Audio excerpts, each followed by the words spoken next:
hasn't done the proper procedures in getting rid of them, but there won't be any electronic voting based without a paper trail. They've also just announced the group of experts, and the group of experts will now study the feasibility of the new system, especially the Tempest problem, the radio radiation thing. It's the first time in the civil arena that people are worried about Tempest, are worried about compromising emanations. Now, we've known about this issue maybe since the 80s, maybe since the early 90s, but the general population certainly hasn't. There's no other class of electronics that have to meet these criteria except military communications gear. So apparently the military community is very, very unhappy, because now all of a sudden there's a call for civil standards, because all the current standards are classified. So you can't build a voting system unless you have to have it meet classified specifications, which is really weird and wrong. But the military is apparently very upset. The people in NATO doing the Tempest stuff are apparently very upset that this is now all of a sudden an issue in voting. But this commission is also, or this group of experts, it's not really a commission, is also going to advise on new regulations and requirements. So government is now presently saying, yes, we want to move forward and we want to build these new voting systems, because they foresee major anger from the municipalities. Because of course the municipalities, just like in America, just like in Germany, in all countries where e-voting is now an issue, the pressure from the other side is municipal employees that are very worried about having people count pieces of paper and about the whole process becoming messy. They'd rather have something clean, even though they feel they know it's not transparent, but they don't care. As long as government says it's okay, they'd rather have something clean than something messy, even though the messy thing is maybe much more transparent. The cabinet reaction to the report from the Commission said something very important. I mean, this is the sentence that we've been saying all along, but this is now the actual Dutch government viewpoint.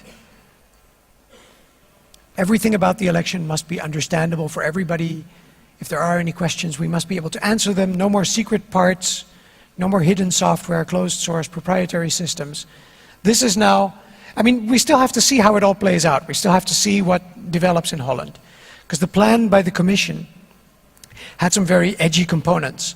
They said, well, if optical character recognition is too difficult, maybe a barcode is also good, which of course it isn't. They said, well, maybe we can do a system where if you vote out of your own city, say in municipal elections, maybe we can use the internet to bring those votes to the polling station where they're supposed to be, which is also very wrong, especially if you know that there's only one person that has been there from Rotterdam or from some other city, then you know what they voted. Let me go over a few slides that were here last year. This was the pre-2006 media attention that this issue had gotten, and then red is blue is general media about electronic voting, and in red it's media that specifically deals with this issue.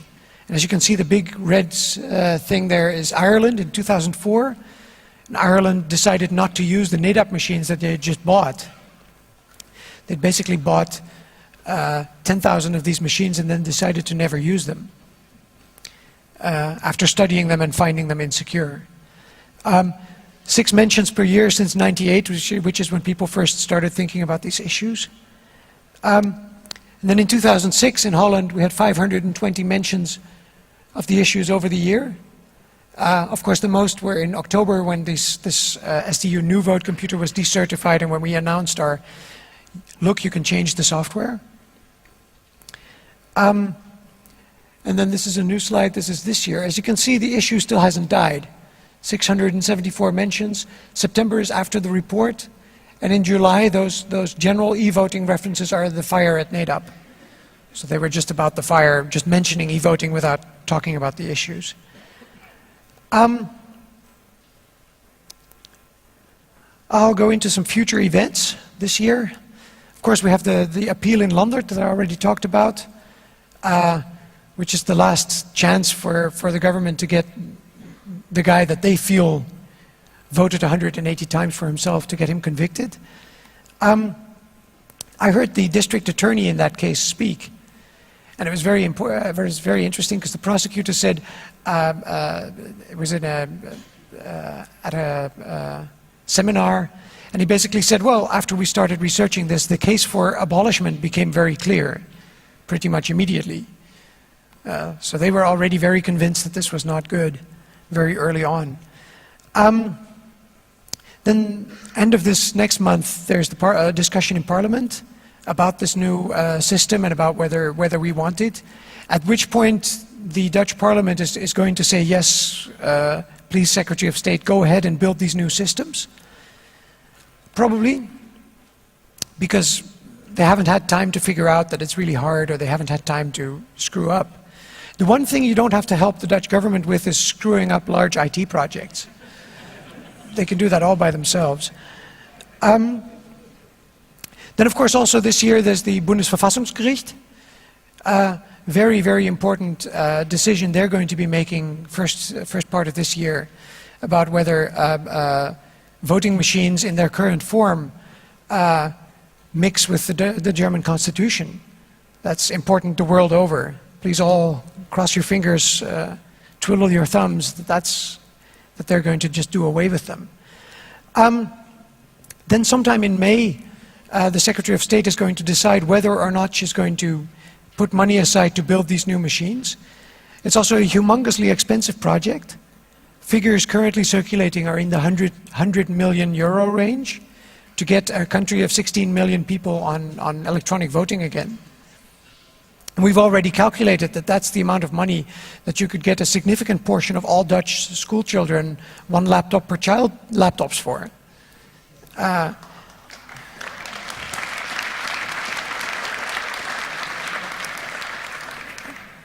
Which seems like a lot. We've also calculated it's like €1,000 per election per polling station to ensure that these 3 people get to go home an hour and a half earlier, maximally an hour and a half earlier. Which it's really silly if you think about it. It's all this feeling that computers are somehow cleaner. It still hasn't died. The idea that we must use computers because otherwise we're not modern, or the country is somehow old-fashioned if we still count pieces of paper. This idea must die, and it will probably die in Holland also. It just takes a little bit longer. Then in 2009 there's going to be the European parliamentary elections, and those for sure will be held using paper ballots. That's already been announced, because they'll never make that. But also the 2010 municipal elections will probably be on paper, and who knows how many more. I basically want to close off with a slide that was also the closing slide last year, with the first item basically having come through. The most likely outcome is still that we'll have some kind of paper-based system, be it paper trail or that they'll just give up. And the second point is also still valid. You are now in the middle of this rollout. The next talk will be all about that. But you are in the middle of this. A large-scale rollout of a non-trustworthy, insecure, and outdated voting system, which the Dutch themselves have gotten rid of. So I would urge all of you to become active. I'm going to take questions. Oh, I am early. I'm going to take questions, quite a few questions actually. Either use the microphones or just shout and I'll repeat your question. Just use the microphone? Okay. One question. One argument in favor of electronic voting is that it will save the municipalities costs. You mentioned that the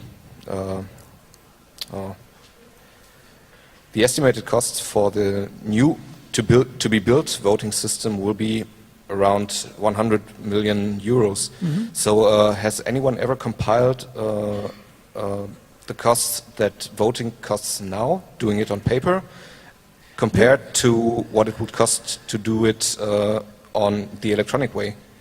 Well, the NADAP machines, for all you can say against them, aren't very expensive. When you take into account that you can shrink the number of districts that you have. They found in Holland that doing 1,000 or 1,500 votes on NADAP on paper was actually quite challenging, and that you could easily do 2,000 or 2,500 votes on NADAP machines.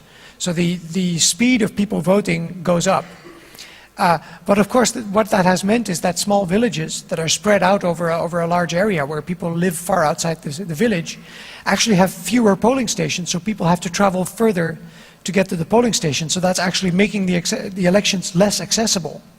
But they need fewer people, so they may actually save money. It really depends. I've seen all sorts of figures. On the SDU machines, where the SDU was organizing the entire election, because you weren't just renting the machines, you were renting an election. And that was actually much more expensive. That was like €1,000,000 per election more for just Amsterdam. So about 1 million people voting one election was €1,000,000 more. Paper trail doesn't do you very much good if no one's actually looking at it.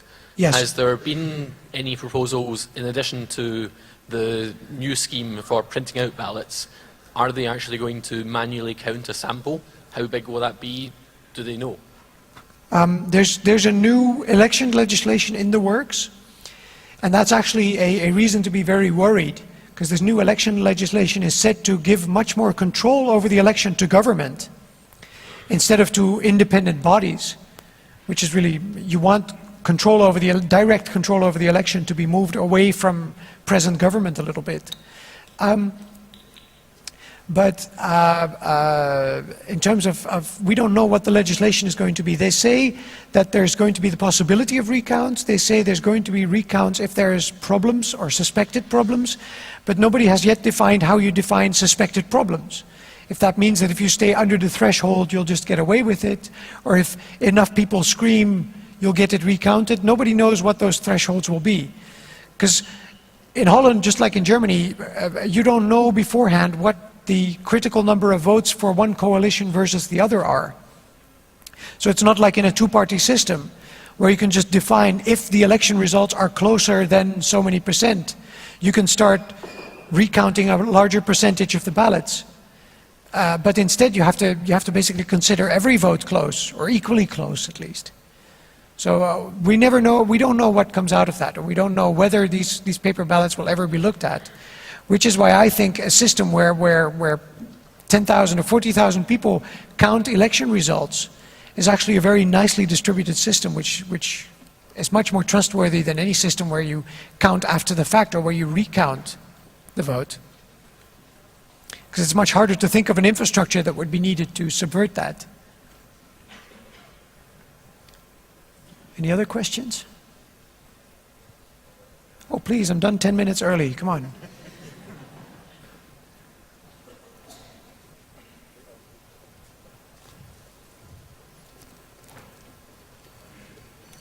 Somebody there?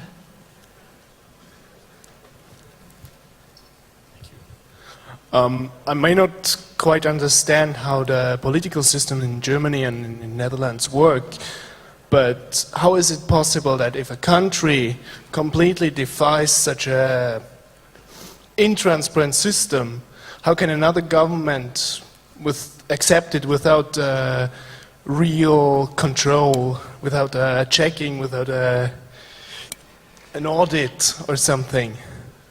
Well, I think it's... What's the difference between the Netherlands and Germany in this respect? I think in Germany there's a number of problems. There's only a fraction of the population actually voting electronically. The fraction is going up rapidly, but it's still at 6 or 7%. So there's not as much attention as there could have been for this issue, and it's not felt to be as important. But this also means that the amount of headache that they're willing to accept before they get rid of it altogether is much lower. In Holland, they were willing to accept a major headache, which we presented to them, but they were willing to accept a major headache before throwing away the NADAPs. Whereas here, if you give them a quarter of that headache, they're going to get rid of them in a hurry. So it has its good and its bad sides. It's harder to get attention, it's harder to get their attention also, but once you have their attention, it's going to be easier to get rid of them. But it's just a matter of making sure that they understand that this really will not stand, that the election results must be verifiable. Yes, here's a question here.